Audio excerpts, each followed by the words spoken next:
part of football that makes Nigerians smile, and that's the Super Falcons. There seems to be a new motivation for Coach Edwin Okun's team. Remember, they are the reigning African champions. FIFA has announced that there will be an increment in the prize money for the winning team at the 2015 Women's World Cup in Canada. FIFA says the amount will double from the previous tournament, and the winners received $2 million. That's approximately 1.280 thousand pounds compared to the $1 million won by Japan in 2011. So when you calculate all of the monies in Naira, it's indeed a new motivation for the Super Falcons as they get ready for that tournament that will kick off on the 6th of June in Canada. Now let's move on and talk about football in the English Premier League. Manuel Pellegrini, coach of Manchester City, says it is not yet over. Talking about the title race in the English Premier League. A lot of talks is that since Chelsea is on top of the table at the end of December, that is as good as done and dusted. Pellegrini says, hey guys, no. It's a race that will keep running until it is over. Some basketball now on the program this morning, where the Los Angeles Lakers showed some good quality by beating the Golden State Warriors by 115 points to 105 points, and they snapped their 3-game losing streak. Kobe Bryant wasn't in that match, and with the way the Los Angeles Lakers played, all they're saying to the fans is, when there is no Kobe, no problem. Okay, let's come back home now, where there's been so much talks as regards the country's football and what the Nigerian Football Federation should be doing to develop football in the country. At the moment, everyone is still in the dark as regards who is in charge of the senior men's national team, the Super Eagles. But we have to go back to our archive. This year, we spoke to the new president of the Nigerian Football Federation, Amaju Pinnick. He has so much plans, not just him, the federation has so much plans for football in the country. And one area they want to develop is the local league. Let's listen to what he had to say about that. They will come back. So much to talk about. We want you to be part of the show. Don't go anywhere. We'll be right back. Stay with us. We're going to work with the league management in making sure that a lot of wrongs that we have observed must be corrected. That's why we are trying to improve the quality of officiating, whereby we look at what referees are being paid abroad. We want to see if we can do that here as well. And that referees that are going to be found wanting are going to be severely dealt with. Not just blacklisted, but will be prosecuted. Like I said, we're going to trample a lot of toes. We're going to step on a lot of toes. But we are going to salvage a very... We're also going to talk to LMC and try to generate and create ancillary activities that will attract people to our stadium. We're trying to look at not to be in competition with La Liga or the Premier League, whereby you bring matches at 4 o'clock, Arsenal versus Manchester United, that same period, Warriors and Kano Pillars. We're trying to look if they can play Friday night football. I think they've developed that model already. Monday night football, if they can play Saturday by 12 p.m. and 12 noon. We are looking at various models. But all this is a lot of work. That's why I say Nigerians should be patient with us. We are going to work with them because we know that that is the bedrock, that's the future of Nigerian football.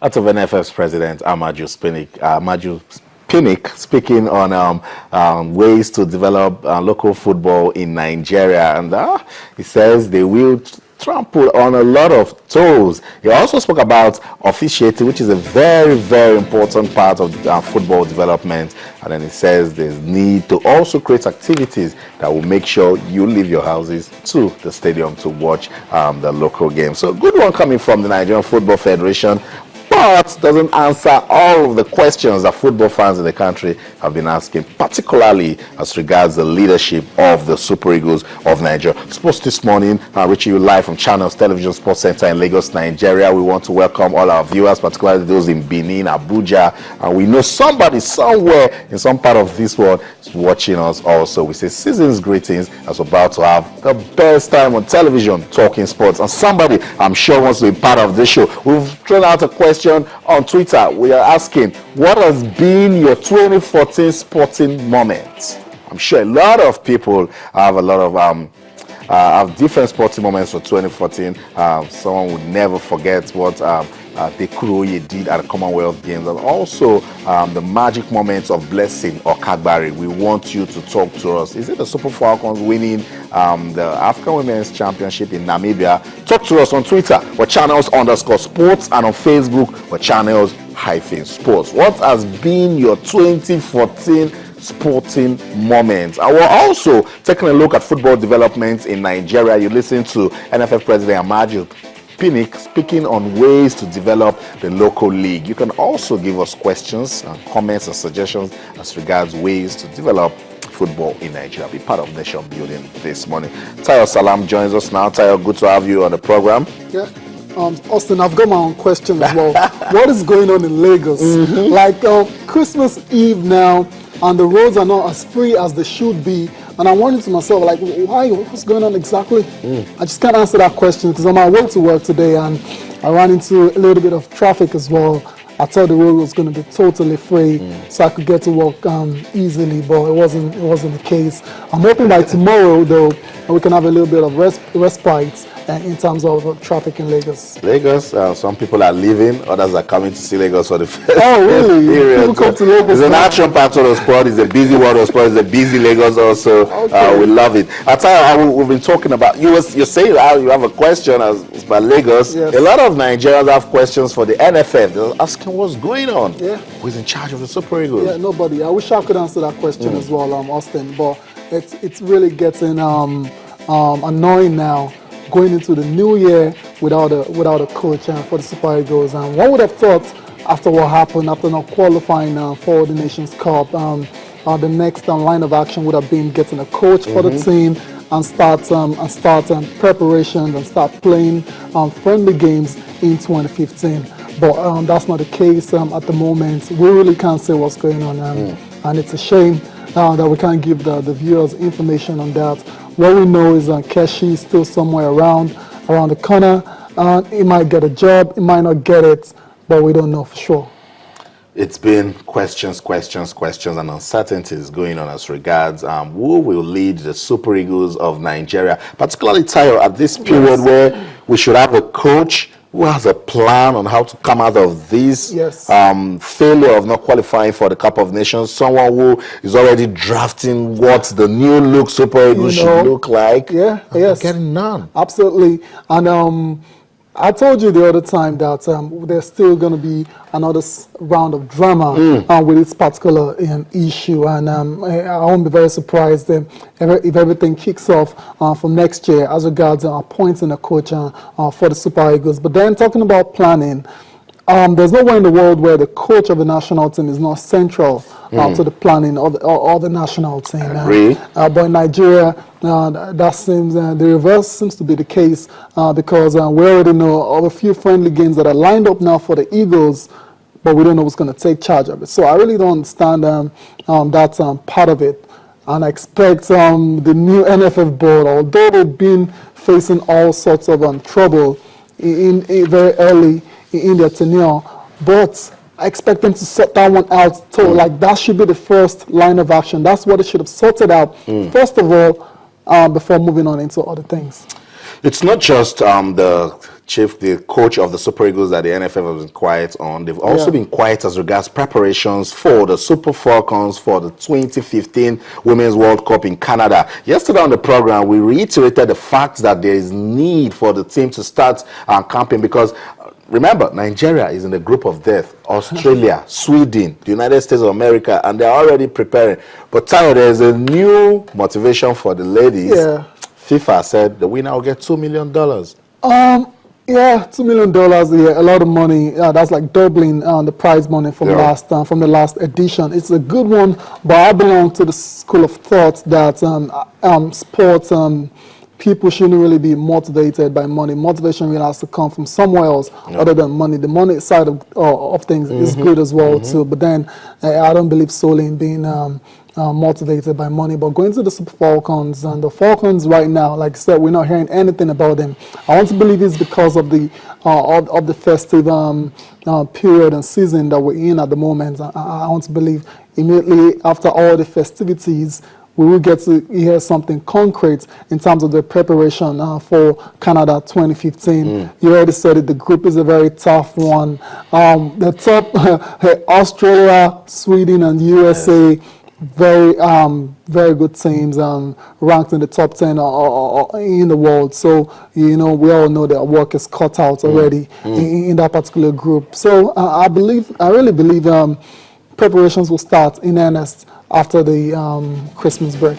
Because it is very, very, very important. I tell you, Tayo, they don't necessarily need to be in camp, but before you open camp, you can organize some sort of training, seminar, workshop, get a psychologist to talk to the ladies, how to impress on the big stage, because Nigeria is featured on every edition of the FIFA Women's World Cup. Women's stage, yeah. But we are not going and showing the sort of superiority we have in Africa. So something is wrong. Definitely. You don't need to tell them to come kick football, but you can organize other programs that will get them ready. Yeah. Well, like I said, I really believe it's because of the Christmas break. I believe once that's over now, all hands will be on deck in terms of getting the Falcons ready for Canada. Remember, going into the Nations Cup, remember how short the preparations were. You can't afford to do that going onto the world stage. It's a totally different ball game when you're playing in the World Cup. So Magic Pinnick and his board, really, they need to step it up. So that's it. The 2015 Women's World Cup will kick off on the 6th of June this year in Canada and run till the 5th of July. And we told you about that group. Look at that group. So scary. We shouldn't be playing. No, you can't afford to play at all. But I don't want to really call it an advantage. But we're playing the first game against Sweden, Australia, then the USA. So perhaps if the girls can get the job done against Sweden and Australia, then the game against the United States might not be all that decisive. I'm just saying. But then you need to go and play this game and win them. It won't be easy against Sweden as well as Australia. So that's it. The Super Falcons getting ready or about to be ready for the 2015 Women's World Cup, and all advocates of women's football in Nigeria asking is for the Nigerian Football Federation to ensure that there is adequate preparation, because the new year is already here. That means June, they will be in Canada. Now let's talk about table tennis. What you are seeing on your screen is the National Table Tennis League, the maiden edition, that served off in Lagos this year. But not too cheery news coming out of table tennis in the country.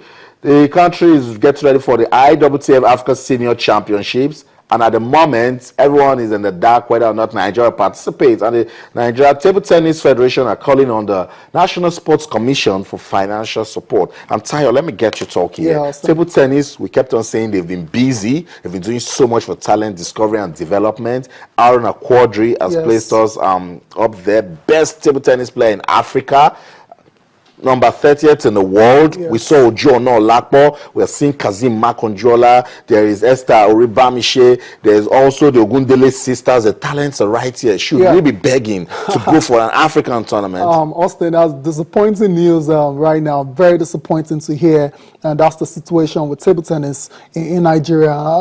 It's been very clear all year. The revolution has been televised. Now we all know what the federation have been doing in terms of developing the sports in the country. So I really find it annoying that they are going through this particular situation. It's not a good one at all, and it's still going to boils down. It still boils down to the sports policy. I always talk about the policy. If it was there, believe me, a sport like table tennis that has shown great potential over a year will not be in this kind of problem. They won't be at all, because it's clearly written, and it's clearly written the kind of backing and funding they will get if we had a proper and working sports policy.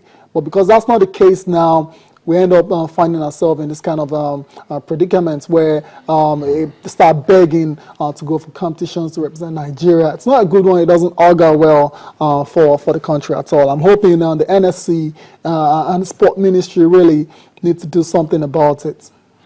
Over to you, the National Sports Commission. The IWTF Africa Senior Championships will serve off on the 23rd to the 29th of this of next year in Cairo, Egypt. Aaron Akwadri is the best table tennis player in Africa. He should be at that tournament. So all the Nigeria Table Tennis Federation is asking for is support from the NSC to ensure that they take part of that tournament. So that's it. Let's go on a quick break now. When we come back, the English Premier League will get us talking. Manuel Pellegrini says it's not yet over. Mourinho believes he has a strong team that will get all the points this festive season. Arsenal also hopeful. Arsene Wenger has been talking. Let's listen to him. Come back. We'll talk. Stay.